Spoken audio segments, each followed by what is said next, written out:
Guys, what's up? This is Brett, and welcome to this week's episode of Friday on the Turntable. I'd like to start off by thanking all you guys out there that watched the album ranking video that Robert and I did for the church.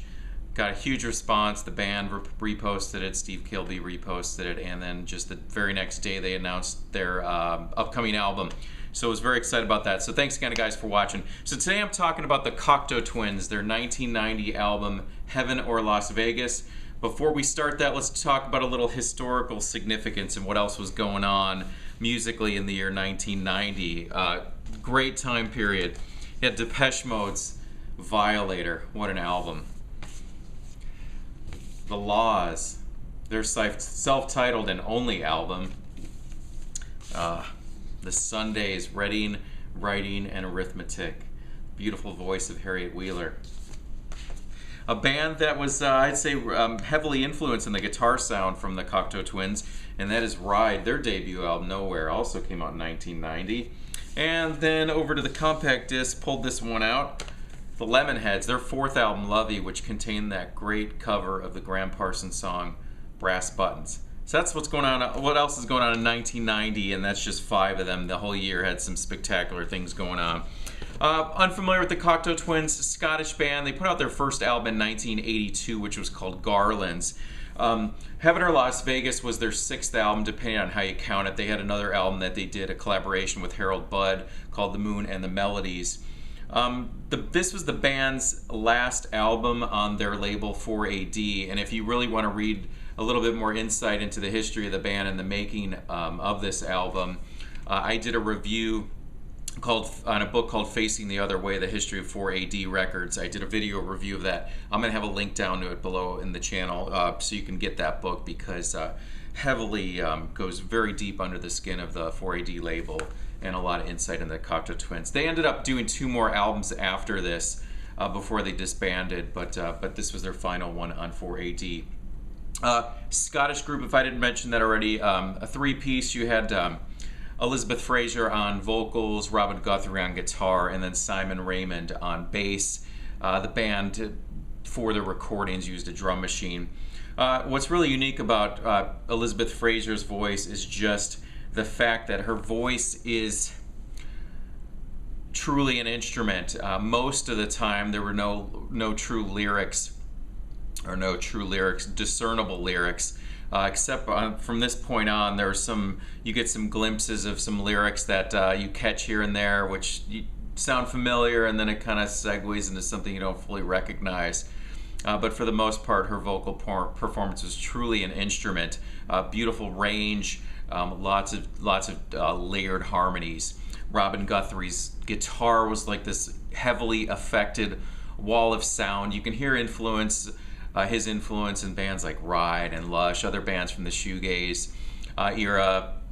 But what's interesting about the Cocteau Twins is they cross over so many different genres: dream pop, ethereal, post-punk times goth rock, and this album has a lot more, I think, of a catchier melody. It's a little poppier, but poppy for the Cocteau Twins is not poppy. It's like, something that the general public sees as pop. So a couple weeks ago I went out to dinner with a friend who was in town, and we were talking about music over dinner, and I brought up the Cocteau Twins, and she was saying how when she was a baby that her dad used to play her Cocteau Twins all the time. So when I went home that night, I started just revisiting the entire catalog, and so much brilliance within the catalog, and I really wanted to focus on Heaven or Las Vegas, because at the end of the day, 9 times out of 10, I'd say this is probably my favorite album, and I'll probably explore that more into my favorite Cocteau Twins album, and I'll probably explore that more in the future if I decide to do an album ranking video. If you guys, if there's a big enough response, you guys would like to see me do that. But I mentioned that about her being played Cocteau Twins when she was a baby, because around the time of the recording of this album, Liz Fraser and Robin Guthrie had a baby, and then that was going on, and then you had the death of Simon Raymond's father, and then you also had a lot of addiction that was playing into the creation of this album.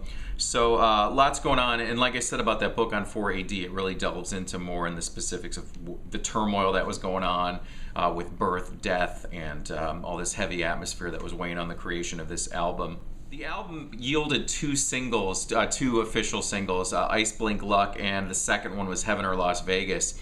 So I want to talk about my favorite tracks. Normally I mention 3, but in this case I'm gonna throw out 4. Heaven or Las Vegas, from beginning to end, I think is just a sonic, emotional, beautiful ride, and from beginning to end it's really hard to pull out favorites, because when you listen to it, after I made my list, I was like, I listened to the album 4 times before filming this video, just to revisit it and just really let it all sink in again. And you know, after I was just about to shoot the video, I was looking at my list of favorites and I almost wanted to change them all, but I'm just gonna go with what I wrote first.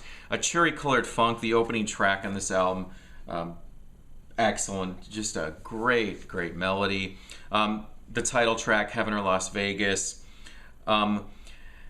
Ice Blink Luck, which was one of the singles, another just beautiful song. And then I would have to say my absolute favorite song on the album is the closing track. This album ends with this, starts off with a piano, just piano and vocals. The title of it is called Frou Frou Foxes in Midsummer Fires. Cocteau Twins is a band that I'll tell you a lot of their song titles, because there's no lyrical reference.